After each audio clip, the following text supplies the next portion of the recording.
c'est un mot que j'utilise souvent, c'est le terme de pédagogie, pour dire qu'on prend le temps, qu'on prend des méthodes pour expliquer, détailler, faire comprendre. Alors surtout quand il s'agit de santé, c'est évidemment important la pédagogie. Pourquoi ? Pour faire comprendre un fonctionnement, parce que ça renvoie à quelque chose qui est vital. Et puis surtout, c'est initier des changements. Alors j'aimerais revenir sur ce terme-là, parce qu'il m'est cher, c'est peut-être le mot qui m'est le plus cher dans ce que j'essaye de faire. Étymologiquement, le terme pédagogie, ça renvoie à un esclave qui accompagnait les enfants au cours, à l'école, comme un précepteur. Et donc il y a cette notion d'accompagnement d'un point à un autre, c'est-à-dire là en l'occurrence concrètement, du lieu de vie familial jusqu'à l'école, par quelqu'un. Donc en l'occurrence c'est un esclave ou un domestique. Qu'est-ce qu'on peut retenir de cette image ? Qu'il y a un accompagnement, il y a un chemin qui se fait ensemble, et il y a un trajet qui est connu par l'un, il y a une autre personne qui n'est pas autonome pour faire ce trajet, et où on marche l'un à côté de l'autre. L'accompagnant et l'accompagné sont l'un à côté de l'autre. Il n'y en a pas un qui est devant l'autre, il n'y en a pas un qui est derrière l'autre. Or, souvent, dans l'enseignement, il y a une hiérarchisation. Il y a le connaissant, le savant, l'érudit, ou celui qui détient le savoir, et puis il y a l'autre, les autres, qui sont hiérarchiquement au-dessous. Dans le terme pédagogie, j'aime cette notion d'accompagnement mutuel à un même niveau. C'est-à-dire, bien sûr que là, pour ce qui va être transmis, où on doit aller, il y en a un qui connaît un peu mieux le chemin, mais on le fait ensemble. Toute personne qui transmet apprend systématiquement. Donc il y a une espèce de quelque chose d'équitable pour moi dans la pédagogie. C'est-à-dire que l'élève, ou celui qui va recevoir, donne à réfléchir, donne de nouvelles perspectives, donne un nouveau prisme de lecture, par ses questions, par son positionnement, va faire s'adapter le pédagogue. D'ailleurs, c'est pas l'autre qui comprend pas, parce que c'est ça souvent, on explique, si vous n'avez pas compris, c'est que c'est pas le moment, c'est que c'est pas pour vous. Non. Un bon pédagogue, c'est se mettre à niveau. C'est faire comprendre. C'est ce qu'on reproche souvent à la médecine, d'utiliser des termes complexes, de ne pas prendre le temps, de penser que la personne va être trop bête pour intégrer ces données-là, et donc ça fait des ravages, parce qu'il y a un diagnostic, et puis en gros, débrouillez-vous avec ça. Or, n'importe qui doit être capable de comprendre ce qui lui arrive, ce dont il est responsable, et pour qu'il agisse, et au moins pour qu'il intègre profondément. Il y a évidemment des gens qui sont très pédagogues, souvent ils vont se diriger vers le professorat, alors on peut être médecin et professeur, mais ça existe dans toutes les disciplines. Nous on va se focaliser sur la santé, parce que comme je disais, la santé c'est vraiment la discipline qui requiert le plus de pédagogie, parce qu'il s'agit de nous, de notre avenir et de notre présent très concret. Donc déjà pas de hiérarchie, un niveau équitable, et puis surtout une forme d'humilité et de respect, de ne pas imposer sa vision, qui n'est qu'une forme de réalité très subjective, à l'autre. C'est-à-dire même l'enseignant en mathématiques, même en physiologie, c'est-à-dire combien il y a eu de remises à jour. En fait on pensait que cet organe-là faisait ça, non, on pensait que ce tendon comme ci, on pensait que l'os était... Mais en fait non. Donc les connaissances d'aujourd'hui seront différentes de celles d'hier. Et ça, dans toutes les sciences humaines, c'est le cas. Donc ça nous pousse à l'humilité de ne pas figer le savoir. Donc nous, en tant que personnes qui souhaiterions transmettre une information, c'est-à-dire que ce n'est qu'une bribe, un instantané, avec beaucoup de subjectivité. Alors une subjectivité de contexte, culturellement on va présenter telle ou telle chose, telle ou telle vérité, selon notre culture aussi, selon nos traumatismes. on va être tenu à vouloir absolument transmettre une information, parce que nous, ça nous a été très déstabilisant et très inconfortable à un moment, et donc on fait un transfert. Nos traumatismes vont agir sur notre pédagogie. In fine, ce qu'on doit rechercher, c'est... Je t'en prie, Michael, on enregistre, mais viens, je ferai un petit montage.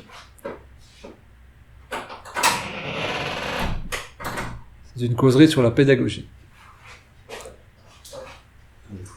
Faufilez-vous, monsieur. Faufilez-vous.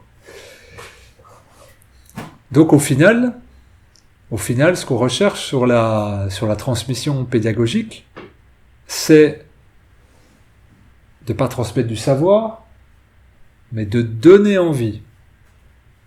C'est de faire savoir, pour ensuite que la personne sache faire.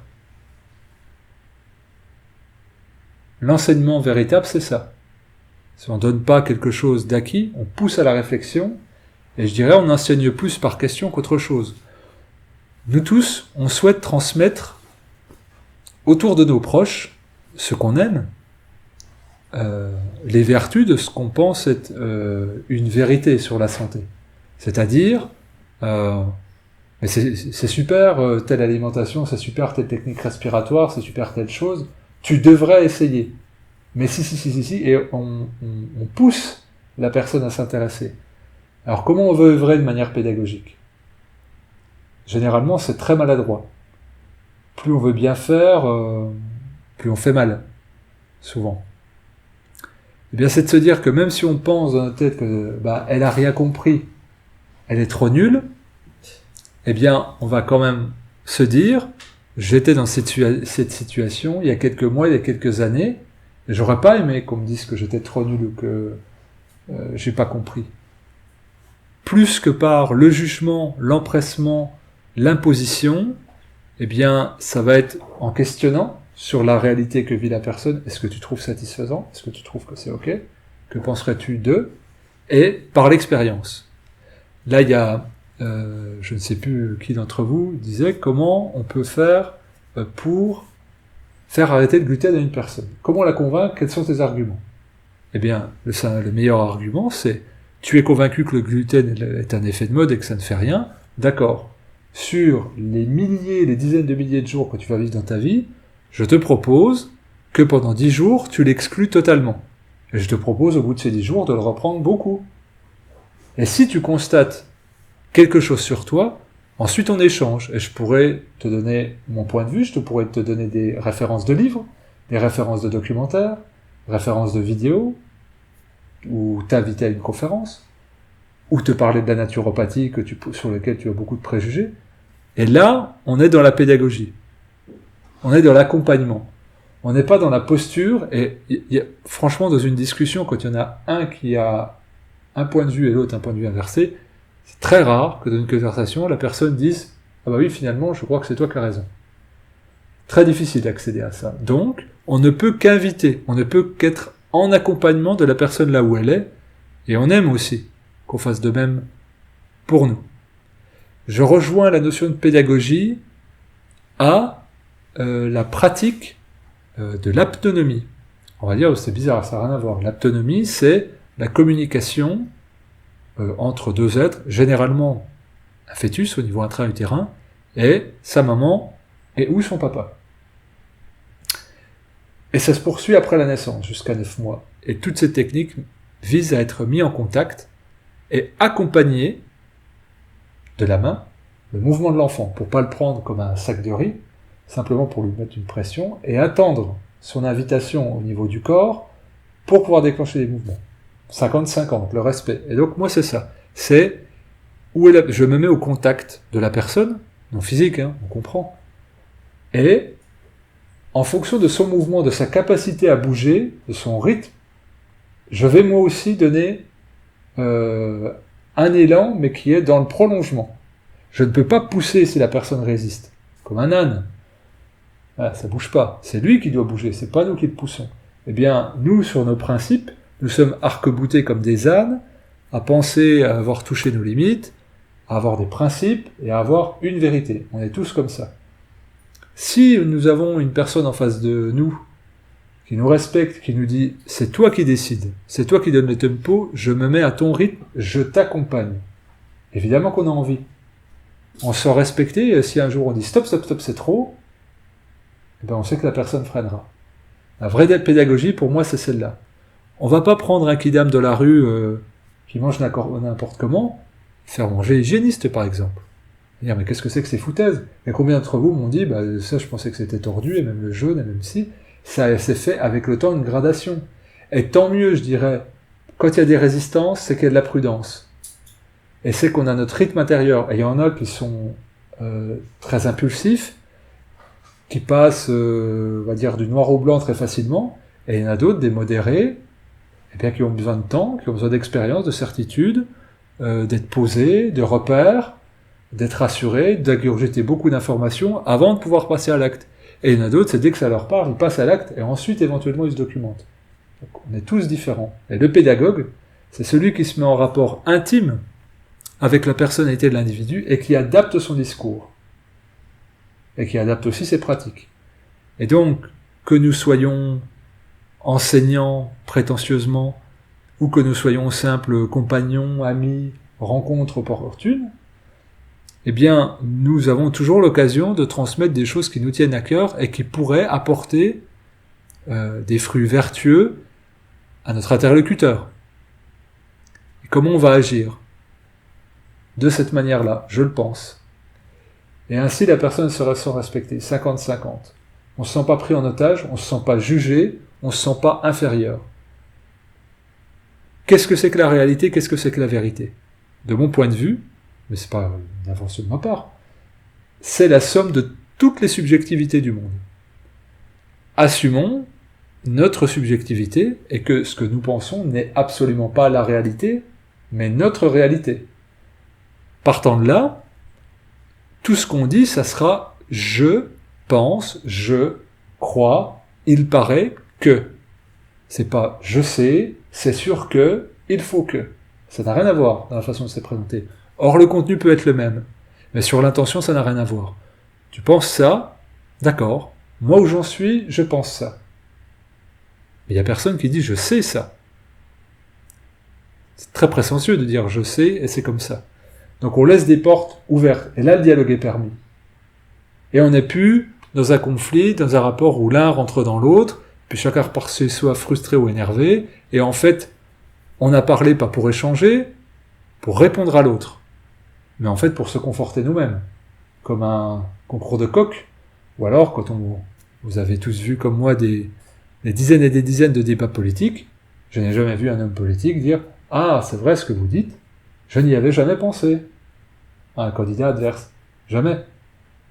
Or, ces gens-là, populairement, ont un rôle de pédagogue, d'expliquer la situation très complexe, je dirais macrocosmique, du fonctionnement d'un État. Ce qui est rarement le cas. C'est très compliqué, ça nous paraît abstrait. Or, on aime quand on nous parle simplement, quand on comprend. Et je pense que la force d'un pédagogue, eh bien, c'est de savoir s'adapter à un public, pas d'en mettre plein les yeux, pas de paraître péremptoire, d'être fort, etc.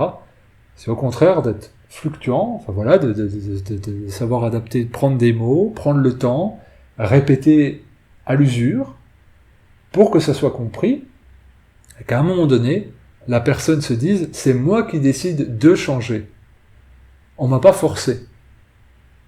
J'ai pas subi la pression de quelqu'un, j'ai pas subi la manipulation idéologique, quelle qu'elle soit, ou psychique, de quelqu'un qui m'a poussé à.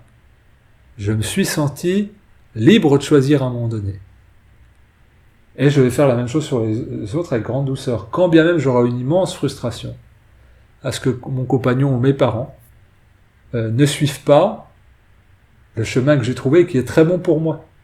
Chacun sa vérité, chacun son rythme, et chacun ses choix. On n'est pas obligé, même si c'est relativement dommage, on n'est pas obligé de s'attacher à sa santé. Ça reste un choix. Une fois dans un stage, il y a une personne, médecin, qui me disait elle a perdu son frère d'alcoolisme. Et elle me disait avoir été très contente, c'est que 6 mois avant son décès, elle a lâché, puis elle s'est dit, c'est son choix, personne ne peut l'aider, il a choisi, en gros, de se suicider à petit feu à l'alcool. C'était très touchant, parce que si c'est un discours théorique, on dit, bon, on sort les violons, on dit, oui, c'est beau ce que tu dis. Mais là, c'était son frère, elle a été médecin, donc elle s'occupait de la santé de milliers de personnes, mais elle avait aucune prise sur son frère. Et à un moment donné, par des échanges, il a réussi à lui faire comprendre, écoute, je suis bien comme ça, je souhaite ça. Ayant eu cette compréhension du vivant de son frère, elle a pu partager de très beaux moments avec lui. J'appelle ça une vraie et belle compréhension qui n'appartient qu'à eux deux. On regardera bien de juger ça. En tout cas, son histoire était sincère, et elle semblait avoir trouvé un positionnement très juste par rapport à cela, qui l'emmenait encore plus loin dans son écoute de l'autre, dans sa compréhension de l'autre et dans la compréhension de ses limites très orgueilleuses. Pourquoi j'aurais plus raison qu'une autre personne? Pourquoi je serais plus savant qu'une autre personne? Pourquoi je prendrais l'ascendant en connaissance sur un autre? On ne peut être qu'en proposition, qu'en invitation. On ne peut pas être, je dirais, convaincant, quelque part. Et ça prend du temps. Et ça nous fait travailler l'un avec l'autre, parce qu'on est tous confrontés à ça, et ça nous demande un abandon, un certain lâcher-prise. Combien de fois nous avons été éduqués à des gens qui nous disent « Ne t'inquiète pas, c'est comme ça que ça va se faire. Fais-moi confiance », c'est parce que ce sont des pédagogues qui ont une vision à plus ou moins long terme, qui apprennent des techniques, c'est comme une initiation. Et la santé, parfois, c'est ça. On est frustré d'apprendre des choses qui soient trop théoriques, on doit passer par là, puis on comprend pas, ou alors dire bah c'est normal, il va y avoir la détox, alors si c'est désagréable, mais il va y avoir... Il faut qu'on soit bien accompagné pour ça. Parce que l'épreuve de sa propre redécouverte, de sa propre réautonomisation, elle passe aussi par des phases qui sont peu agréables. Si on se sent accompagné, soutenu par quelqu'un qui a déjà vécu l'expérience par lui-même et avec d'autres personnes, on accepte le lâcher-prise de faire confiance, tout en sentant sa responsabilité et son autonomie pour dire stop, ou c'est trop, ou j'ai besoin de ça en plus, ou ça en moins.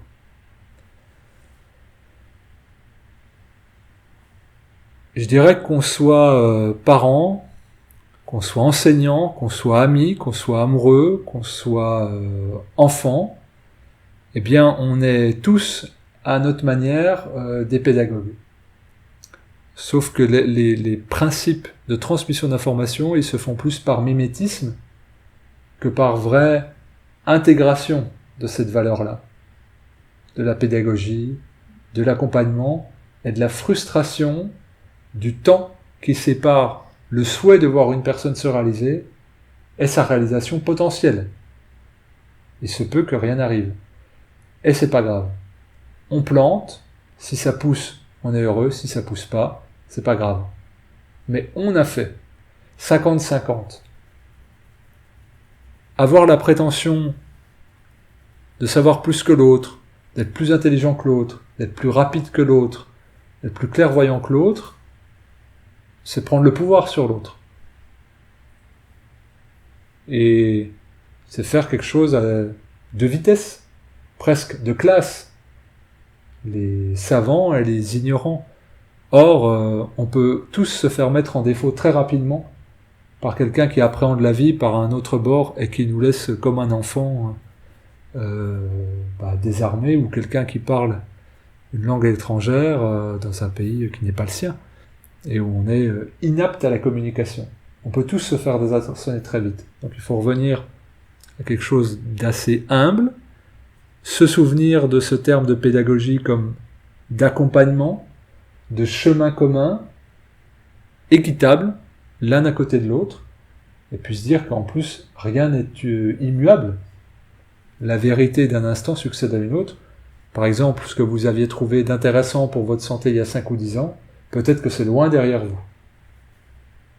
Donc, vous avez eu raison à un moment donné, et vous avez eu tort à un moment donné.